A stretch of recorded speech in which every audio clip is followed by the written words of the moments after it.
Welcome back to another Marvel DC United. I'm your host GC, and we are continuing our look at the Marvel properties and planned films between now and the year 2028.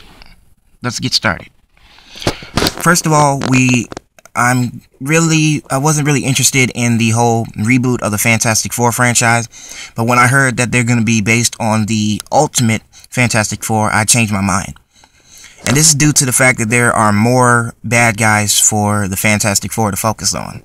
You know, not just Galactus and not just Doctor Doom and the Silver Surfer, but the fact is that they focus on, you know, the group dynamic and the more personal reasons and the personal relationships between each character in the team. Now, it was already announced that the Fantastic Four film would take place in the same universe as the X-Men, which is a key component in the Marvel franchise because most of the Marvel characters that have been announced are based in New York. So it's only normal that these characters would see each other here and there. For example, the Lego Marvel Superheroes, which came out last year, has the exact replica of, well, not an exact, but a close to replica of the, you know, Marvel universe that's based within New York.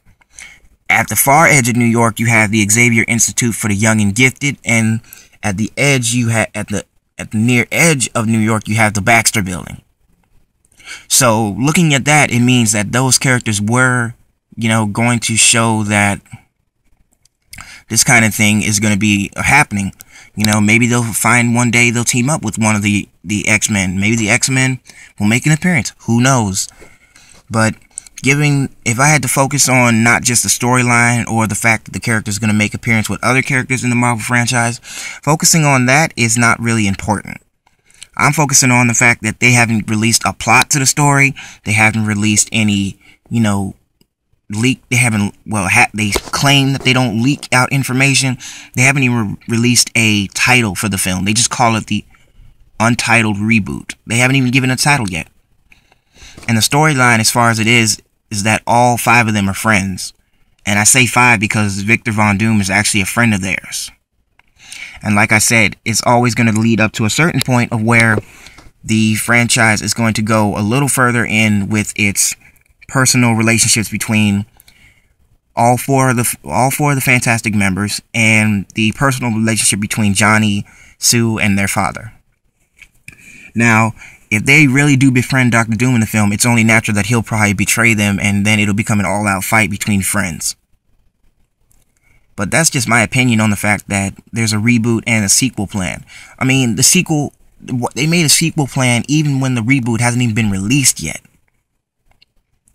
You know, like, for example, the first X-Men movie, when the movie first came out, they made an announcement for 3 X-Men sequels and no more. Now they're making like 6 to 8 sequels of the film.